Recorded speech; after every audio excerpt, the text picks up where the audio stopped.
Tuning into the online broadcast network, AFTERBUZZ TV. Over 20 million weekly downloads in over 150 countries, and your #1 source for after-show entertainment.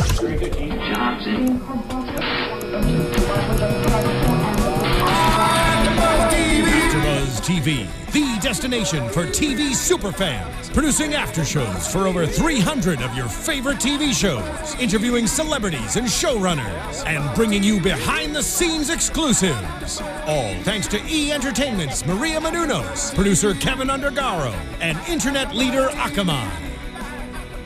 Now, let the buzz begin! Hey everyone, Maria Menounos here for a very special spotlight on here at AFTERBUZZ TV. I'm joined by my very dear friend, Dane Cook. Hi, Maria. Hello, my love. How are you? It is very special that we get to spend this time together talking about my special, which is on Showtime, Are October you 17th. do the interview yourself? I practically took over your other interview the other Oh No, I decided tonight, I was like, I'm just going to let her hit me with all the, I can see you have a list of questions that you're ready to the tough questions. Nail me with tonight. So, okay, so the show premieres in like another week, next week. Yes. How are you feeling? I'm totally excited about it because now some people have seen it too, so I'm starting to get like that early feedback, the pre-buzz as opposed to the after-buzz. Buzz, nice. Yes, like and so yeah, I'm getting some great response, and now I just want the fans to see it because I've been sitting on this thing for a minute. What have people said that kind of made you smile, or maybe something you didn't expect? I think the one thing that I wanted to hear people say about it was how much I've grown in terms of the way I formulate the routine and the way that bits come together. I think when people first started seeing my comedy, it was very, it was random and it was young and it was, I'm a kid in my 20s performing for college kids. So it was a lot of like youthful exuberance. And now I work really hard on the structure of material, and I love language, so the kind of verbiage and painting verbal pictures, and for that all to come together and look like I'm just hanging out up there, to me that's like a great compliment. Nice. So of course we're talking about Troublemaker. That's it. Airing on Showtime, October 17th. That's it. And it's the first show you've directed start to finish. You financed it. You own every stitch of it. You created every stitch of it with no interference from anyone. The best. You know a thing or two about that as well, right? Well, yeah, I mean, you just toured the studios here, so you get to see a little bit of that. It's the greatest. Well, it's also, harrowing sometimes because the responsibility lies entirely on you. Financially. Financially, yes. And speaking of that, it was because I did two shows. I did a Friday night show and a Saturday night show. I hired this crew, an excellent, unbelievable group of people, to produce it with me. And the Friday night show was like a disaster. I had like technical... Because of your end or their end? No, it was more just kind of like unseen things that happened, but a lot of technical things that didn't come together the way I wanted it to. And it was happening while I was on stage. Oh, so shoot. I'm up there performing, and I'm in my head going like, I can't use this. This is, and just my whole attitude changed when I was up there, and I went in a completely different direction. I didn't really stick to the show the way I wanted to, because I'd already counted it out. I was like, I'm not going to use this. Yeah, because you're thinking now, and you're producing while you're supposed to be just delivering comedy. It's the worst. It's like you never want to be detached like that and kind of be out of your body. But something really interesting happened, which was when, well, first of all, I woke up Saturday morning and I'm eating breakfast, and I just had that thought where I'm like, wow, I just invested all my own money into this, and if this show tonight goes the same as last night, then I basically have the most expensive home video of a crappy comedy set that nobody will ever want to watch, including myself. Wow. And that's when it hit me of like, this needs to be exactly right tonight.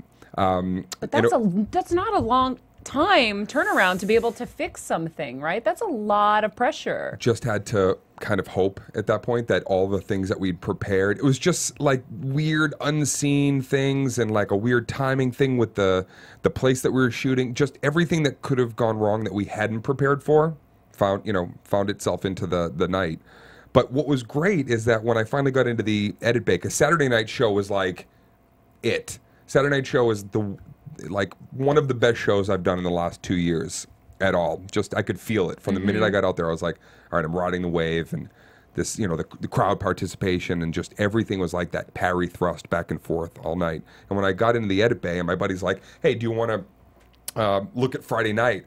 And I'm like, no, I don't want to watch this show at all. I'm just going to be completely mortified. And he's like, no, I think you should watch it because there's something really interesting happening with, your attitude when you're up there. And I watched the Friday, and there really was something kind of caustic and cool and unexpected about my kind of swagger on Friday. So I ended up actually using a few chunks from Friday night that I think give the special, more of a troublemaker kind of vibe, especially some of the things I got into with a couple of the crowd members, like hecklers. And so it you all worked worked. with it. Yeah, I did. And it worked for you. And I think those anchor the special. The few moments that I know are from Friday.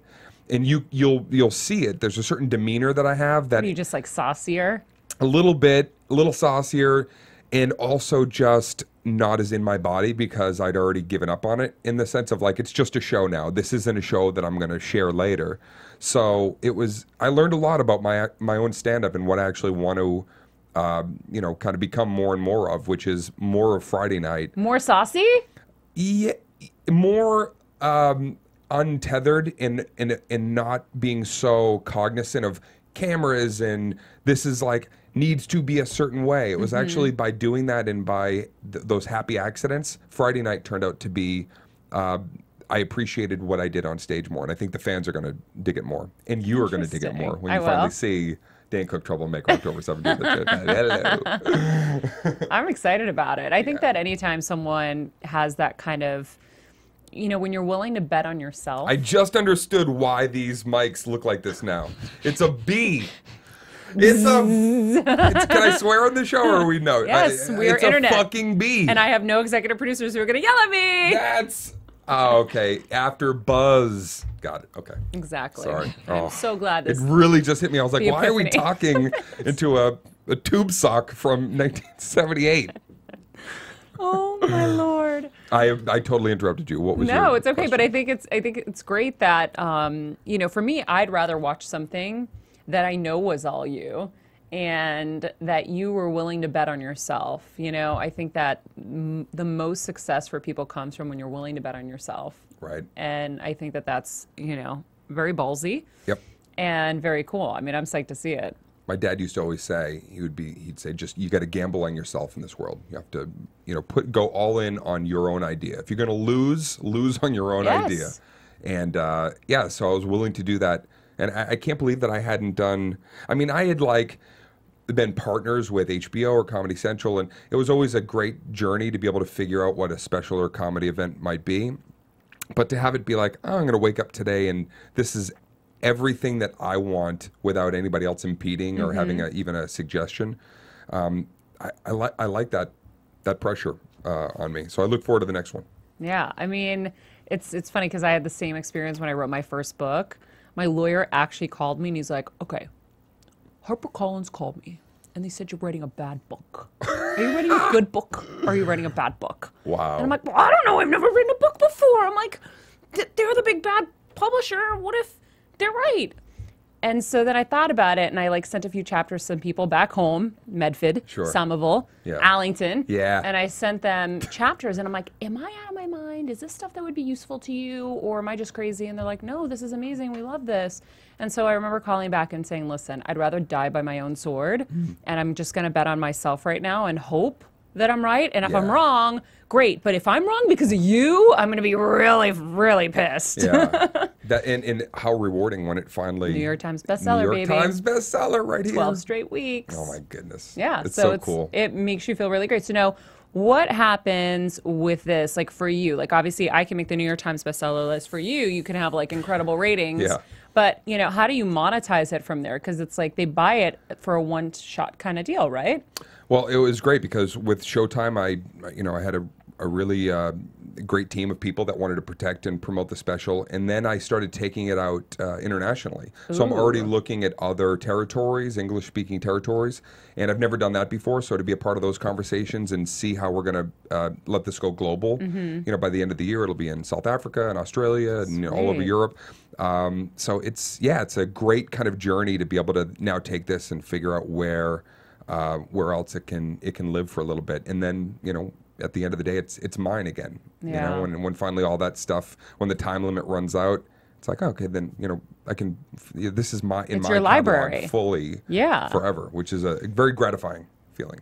What happens, you know, when you're in charge of something like this? So I've always, you know, had a hard time straddling this world, because when you are entrepreneurial and you are doing... Straddling this world? That sounded very...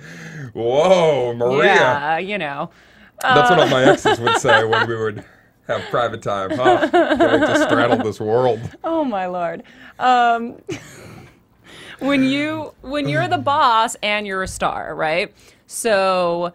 You know, when you're a star, you're not supposed to have an opinion, you're not supposed to complain, you're not supposed to be mean, you're not supposed to have, you know, any of that. So and I know it's different for women because we're instantly bitches and divas, but for you as a guy, you don't have that problem, but for you, was it hard to be the boss and and really like deal with that and have to be the bad guy, like, and not have someone to go be the bad guy for you? I was really fortunate that with this special, I didn't have to ever kind of come in cracking a Straddling, crapping. Just going right downhill. Everybody really got it from the very, you know, first meeting where I said, this is how I see the special being shot, and this is how I'd like to execute that. This is my budget. This is where. And right away, I was very fortunate to have a team of people that was totally like simpatico with me on it. They were like, oh, we get it. We know how that differs from your last thing. So I don't even remember a day where I had to go in and you know, kind of fight for something or, you know, create like waves. Everybody was, I want to work with this team for as long as I can because of the, you know, the ease of getting it all done. Because there's a lot, like, especially as a performer, you're ruminating a lot. You're always in your head. You're second guessing. There's a lot of questioning, and you know, the highs can be really high, the lows can be low, and so you need a group of people around you that allow you to kind of just go into that place, and they don't freak out and go like, "Did we do something?" And it's like, "Shut up! It's not about you." No. They made me comfortable enough to be able to do everything I need to do to prepare to step out on the stage at that point, and yeah, I'm so like stoked, and I can't wait to do it again. Did you guys go over budget a lot? I went over budget on post a little bit because at first I thought I had this whole idea for like a credit sequence at the beginning, and it was going to be like rotoscoped, and it was pretty elaborate. And because of that, I spent a little extra money, and then when I finally saw it, I was like, no, this was a mistake. It was the only mistake I think I really made with the whole special, which was right at the end. I'm like, this is unnecessary. So having to switch that up, went a little bit over my budget. Damn it! Right in the last like 3 days, I'm like. Yeah, but do you end up making your money back once you do your deal with Showtime, or did you have it in place before? I did. No, I made the money back. How does that work? And you know, they come to you and they say, this is how long we'd like to obtain it. You know, we want to with Showtime. It's going to be on Showtime Anywhere as well, or is it Showtime Anytime? Showtime Anytime is their app. Because HBO Go is theirs. Yeah. Yep. So it's going to be there. I mean, who's talking about HBO anyway? Right. Well, Showtime. They were great. No, I worked with them on Vicious Circles. They were a great partner. So they came to me. They were saying, you know, this is how long we'd like to obtain it, and I was over the moon to not only get back my entire budget, but you know, a little bit more. Nice. And now everything after that is, what am I? I'm in the black. What is that when you're finally out of the debt? I'm in the red?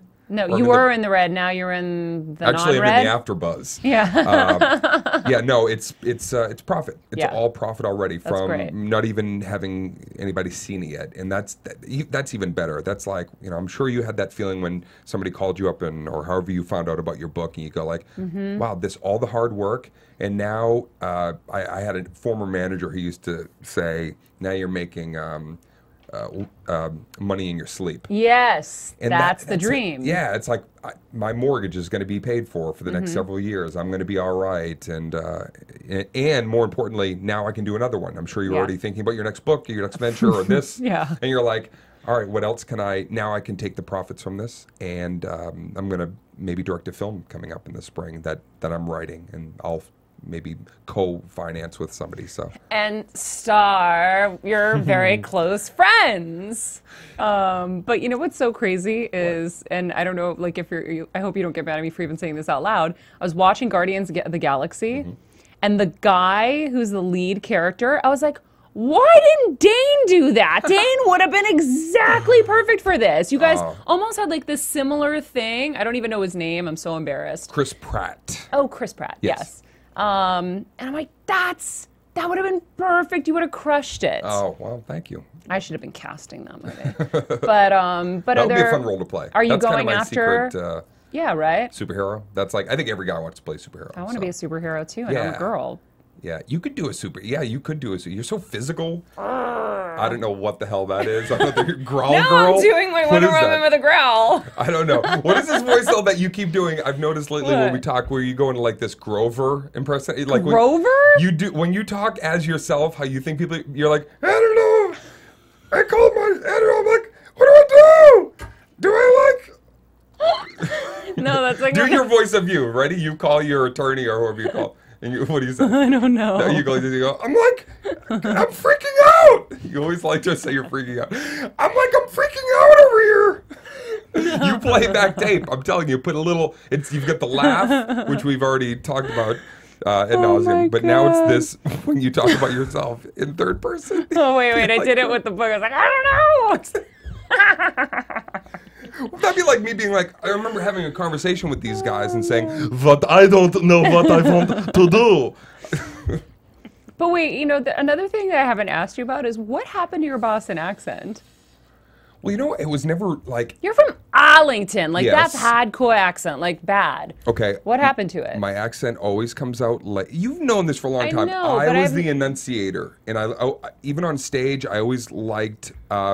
verbiage, and I enunciated certain words, and I think from doing that I had less of the Boston accent. But when it gets late, I'll be like, I'm tired. Yeah. I'm tired, kid. Yeah, because I know I've heard it, but like in the last couple interviews I've done with you, you're such an enunciator, and that I'm is like, true. And by the way, look who's talking, because I'm from Boston and I have no accent either. Only when I'm tired. When you're tired. And I'm eating a Bob's steak and cheese and Friggins ice cream back home. I can't wait. I want to go home. Yeah. We should go back to a Patriots game for real. We should.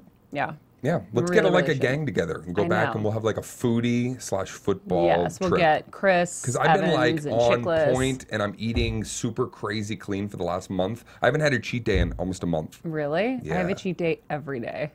Well, look at you. Jeez. I'm trying really. Today I got into the gym for like 12 minutes. I'm like, yes, it's been months. I'm finally in the gym. This is a beginning. It's a start. But do you like working out? No.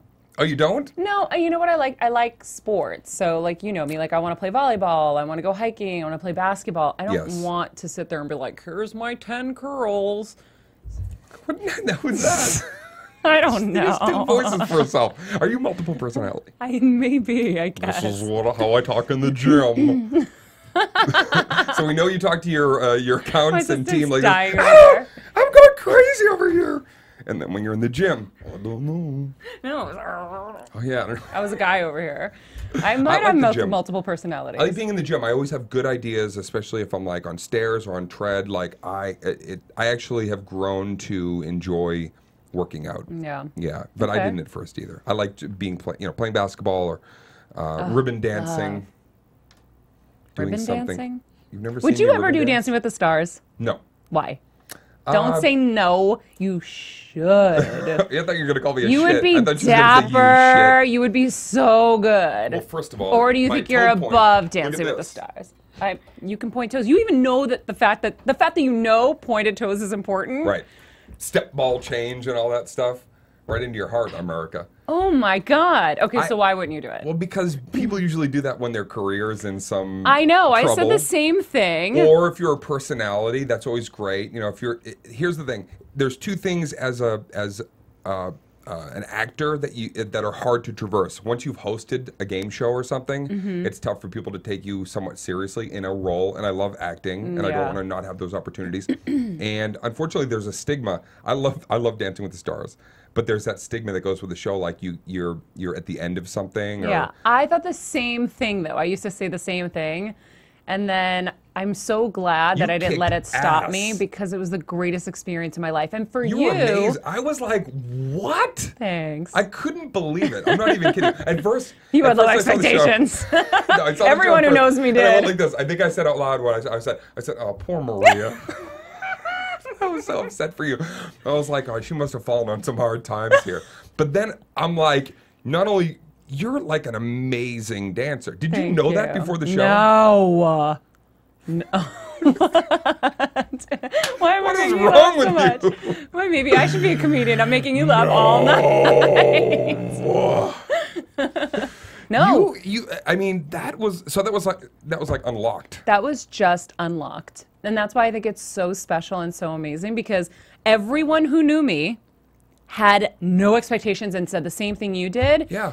And even myself, like I was like, oh God, what am I gonna do? And I remember being in the first session with Derek, and he was asking me to walk in a straight line, and that was friggin' hard. And so, and you see it in the video, I'm all wobbly, and I'm like, oh my God, I'm gonna be so bad at this. And I was so like, almost ditzy because I was so scared. Yeah. And, but anything I do, I put 1,000,000,000% in. I know, but you can put 1,000,000,000% into dancing and not be a great dancer. I don't agree. No, well, no, if you have absolutely no rhythm, I don't know. But I do have some rhythm. At what point, though, did you see yourself on that show and go like, I really am like, you looked like one of the pros. Thanks. You did. Oh. Yeah, it was nuts. Well, the second week when I did the quick step, and Bruno was like, I almost gave you a 10. It was almost perfect, but that little thing you did there, and my foot had just fractured, and I couldn't, like, I was like, I can't make another step. I'm going to die. Right. And Derek's like dragging my ass across the dance floor at that point. I was like, oh wow. When I looked at that back, I'm like, I have like this frame, I got this kind of little skill, and then from there it got better each week, but it also was getting more painful each week because I was breaking more and more. Oh. So by the first week I had a broken foot. The first week I had 2 broken ribs and ripped my intercostal muscles. By the second week I had a stress fracture. By the third week I had multiple stress fractures, and then by the 4th week I had 7 total stress fractures in my feet. By the 8th week I had split ends. By the 15th week I had I'm not even going to go there. Yeah. It was bad. That was amazing. But it was amazing, and because... And you won. No, I won in America's Hearts. Wait, you didn't win that season? No, I got very close. I was number 1 on the leaderboard in the semifinals, and I got booted because you didn't tell your fans to vote for me. I'm just kidding. Wait a second. No, who won that season? Donald Driver. That's bunk. That's some BS. But I just think that, especially for someone like you too, like where you do have all these other talents, like you can sing and you are a great actor and all that, like you get to show your showmanship on that show. So I think it would be fun. I think it would be really fun, and it's definitely something that I wish I could partake in. I saw like Kevin Hart do something on the show. He was amazing, and he did a whole opening number. I was know, so but he was proud. on there for his film, and of he's course. on there. So if they came and said for Troublemaker, come on and do like a little something and, you know, judge it, I think something like that is great. Because but doing the whole show. And here's, ready, breaking news. I have like, my bunions are pretty wild. Oh my God. I'm not even kidding you, Maria. Have you ever seen my foot? No. It's like, you seen an orangutan's foot? Yeah. It's kind of like that. And my like when Why? I have, it's just in the men of my family. Don't. Ew.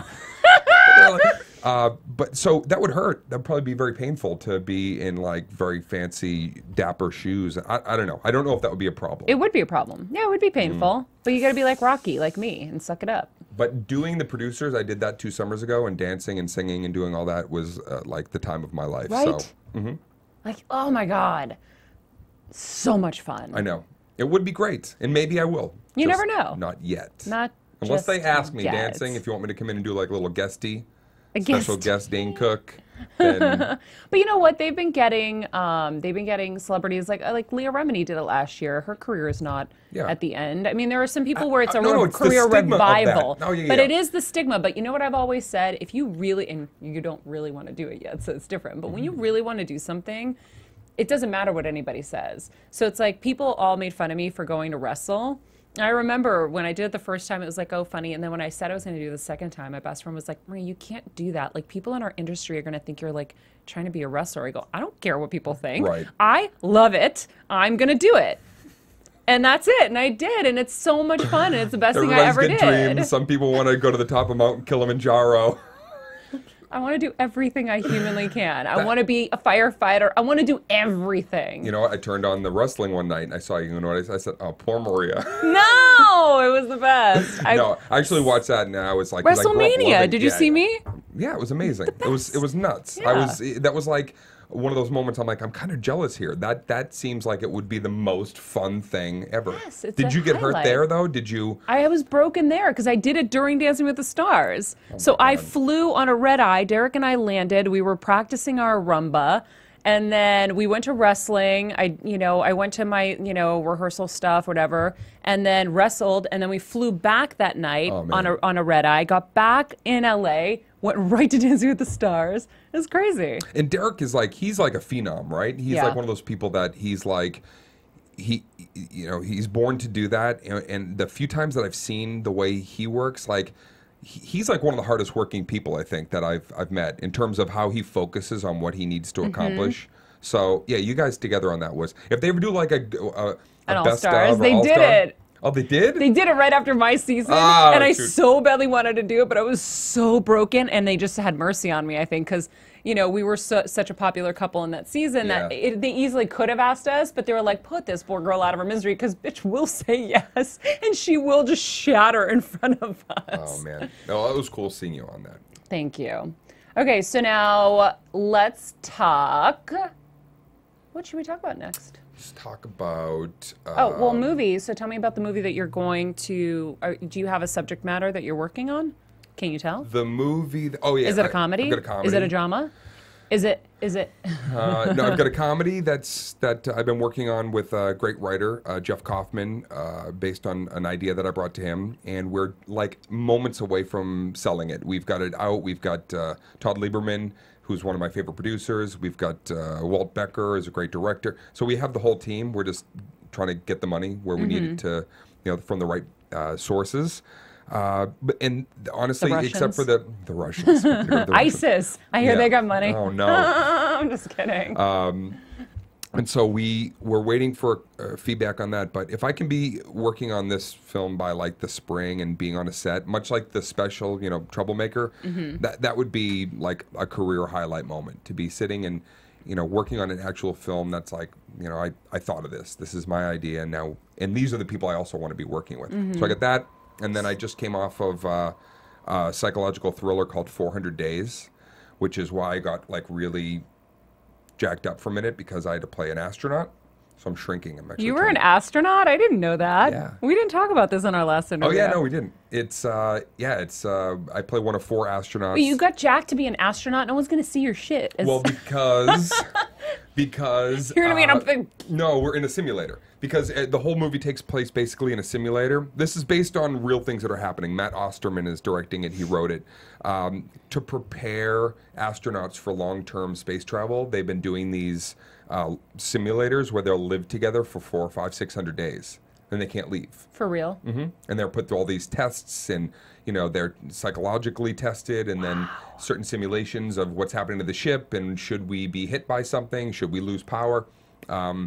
And so basically, the 4 of us are in the simulator. We're buried underground in the simulator. It looks like a real ship, and we're ready for whatever they're kind of going to throw at us. And then it takes a very kind of cool and interesting turn. There's an event that happens in the ship, and it turns into one of those. It's psychological thriller. You don't really know who's good, who's bad. Ooh. Is it a simulation? Is it not? So I've wanted to do a movie like this for like most of my life. So how cool! Yeah. And when does that come out?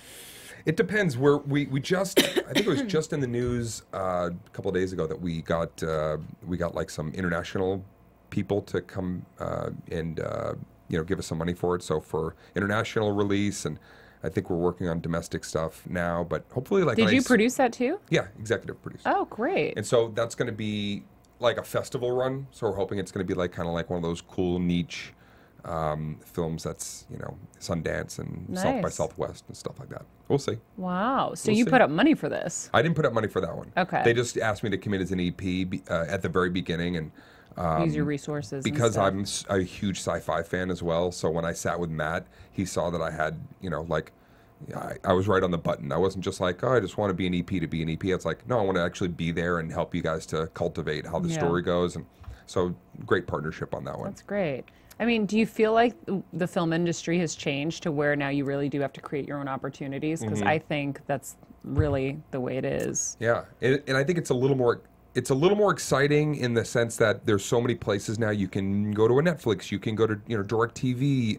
There's a lot of places to be able to showcase something you create on more of a micro budget and still with high quality people. The problem is, what the problem has always been is, how do you promote it? Because there's never any money for promotion. I know. So you need to do a stunt, or you need to do something crazy. See how I'm building this up, and then it gets people like talking about whatever it is that they're seeing. It's the hardest. I'm so fortunate that I can go on like a Tonight Show and be funny and like, hey, this is, but to do that with a movie is you just never really know, or even a TV show these days. You got to get eyes on it. It's still not enough, really, though. It's still hard. Wait, so does that mean you're going to stab me right now so this goes viral and then people watch your show? I would never stab you.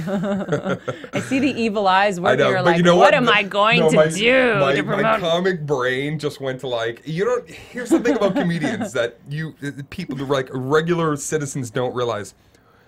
We think some of the most fucked up shit, always.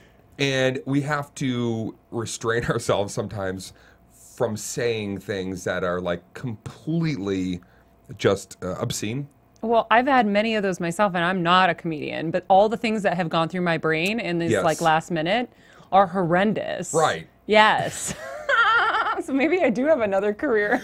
I think so. Maybe you should try some stand-up. See, and at the very least, I could always rely on my laugh because people will laugh at me. I would not use that as a crutch. Maybe not. I'd be very careful with that. Okay.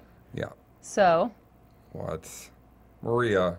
Dane. Don't put me on the spot. Dane. You want to know about? Yes. Maria's always interested in. Ask your question. Okay, I want to know about your makeout sessions with the various actresses you've had. The experience. It's so salacious, this question, but I'll say this. First of all, I've worked before we just talk about just making out.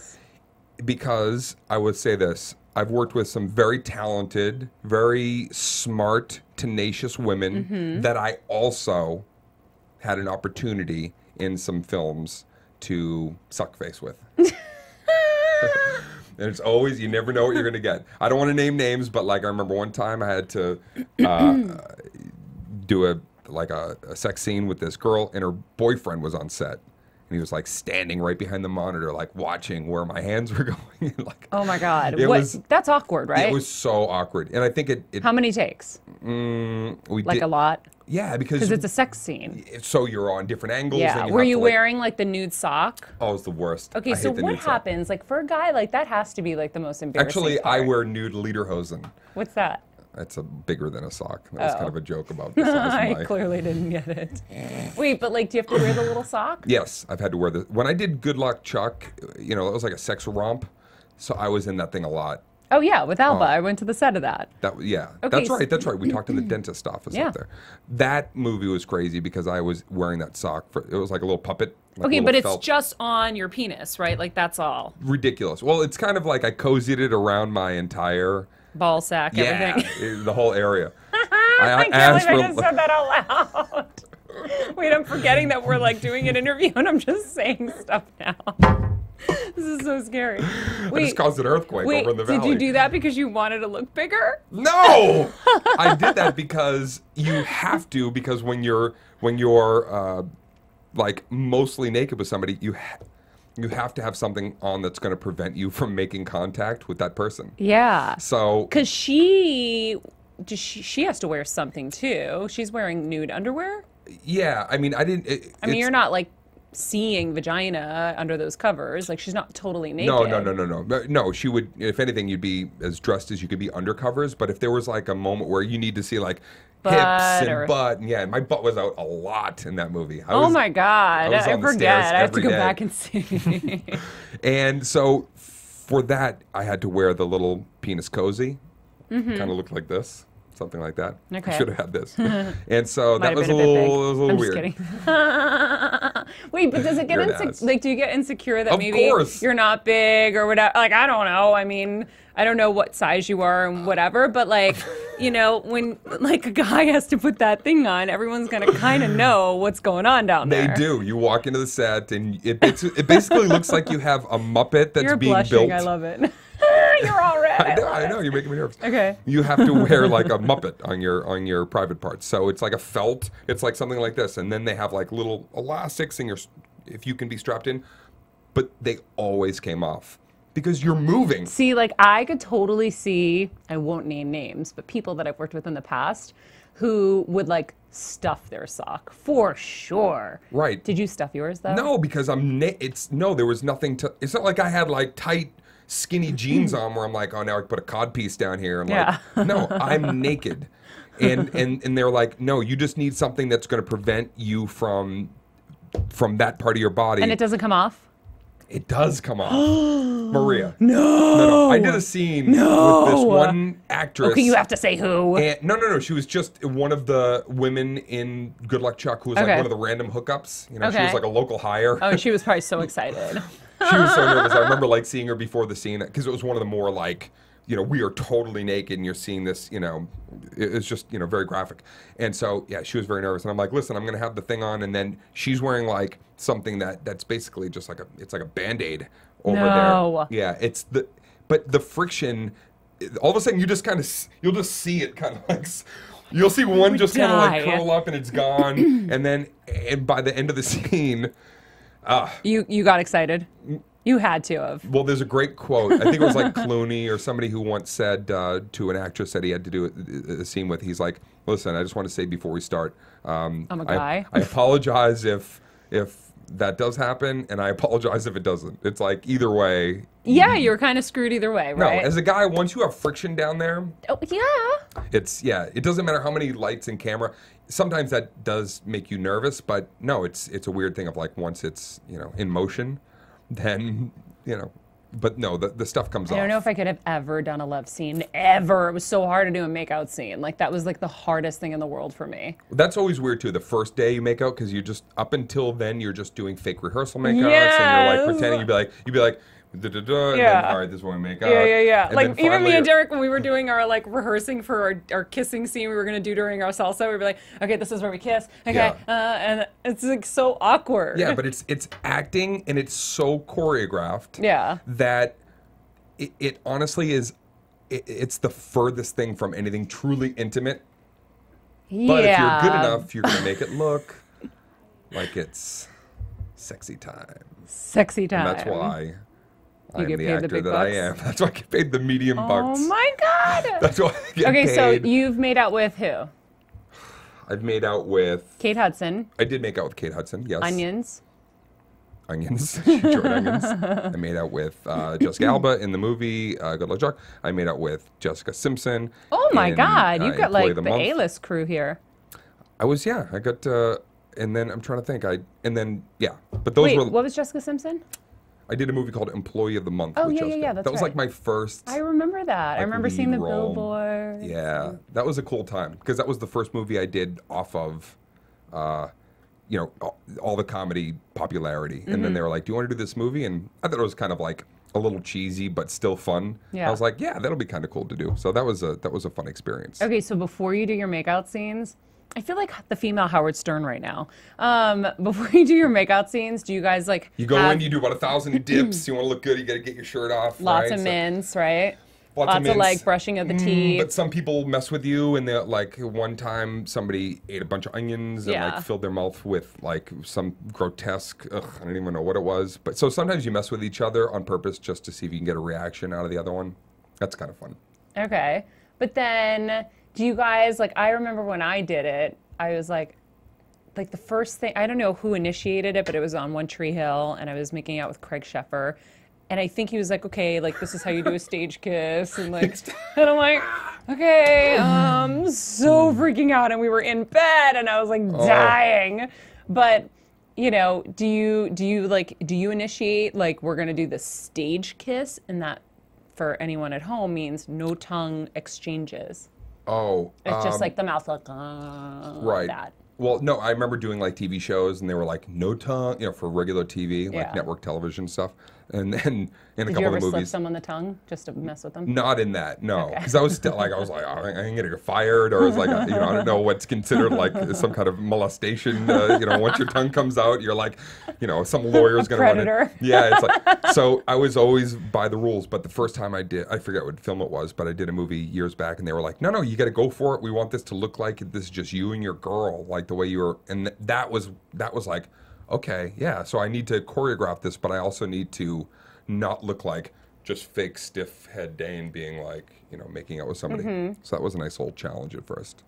Interesting. Yeah, it's always a little nerve-wracking, though. A lot of tension is built before you make out. And then when it's over, then you just like, whatever. You're like, done. Slam dunk. I'm like, I still get like, flustered thinking about the fact that I like went in those moments that I had to do it. Yes, it's like it's a lot of like anxiety. Wouldn't you guys freak out if you had to kiss people? Like I watch these movies, and these people are like going at it, and they're like grabbing each other's stuff, and I'm like, oh my god, like first of all, like everything on TV now is like legit porn. There is nothing that you can't see. And Game of Thrones, for example. When I was in line for the HBO party, I saw all the Game of Thrones actors. And I was like, oh my God, I'm so excited to see you. I have so many questions. And they're like, what? And I'm like, you guys definitely have penetration, right? And they're like, this is the first words out of my mouth. I'm like, hi, I'm Maria, nice to meet you. You guys totally penetrate, right? And they're like, what? And I'm like, there's no way. I watch it, and there's no way you guys aren't. Have you seen it? It's so graphic. It is. Yeah. But again, they're doing the same thing. They're and they might even be able to do like some touch up if somebody's wearing like, you can wear something with like the little elastics around it, and then they can like color it out later. But their scenes are crazy intense. And again, I did some of those scenes in Good Luck Chuck, and it's like there's that moment you kind of get lost in it for a second.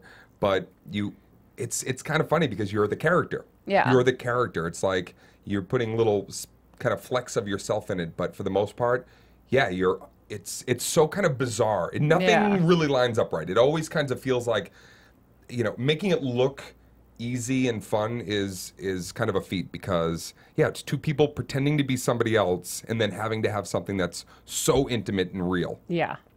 Not easy to do. Which would work in certain scenarios, right? Like, if it's George Clooney and it's like, and you're Angelina and you meet Brad Pitt for the first time on set, and the two of you like instantly are like, oh, I'm hot for you, I'm hot for you, and now it's like it's just real, right? Like it's different. It's like different if like we were in a movie, like you cast me in your movie you're writing, which you're totally gonna do, right? And you're like, Maria, I want you to be my love interest, and then we have to make out. I'm going to be like, Dean, we're family. That's so weird. But we would have to figure out a way to do it, right? Of course.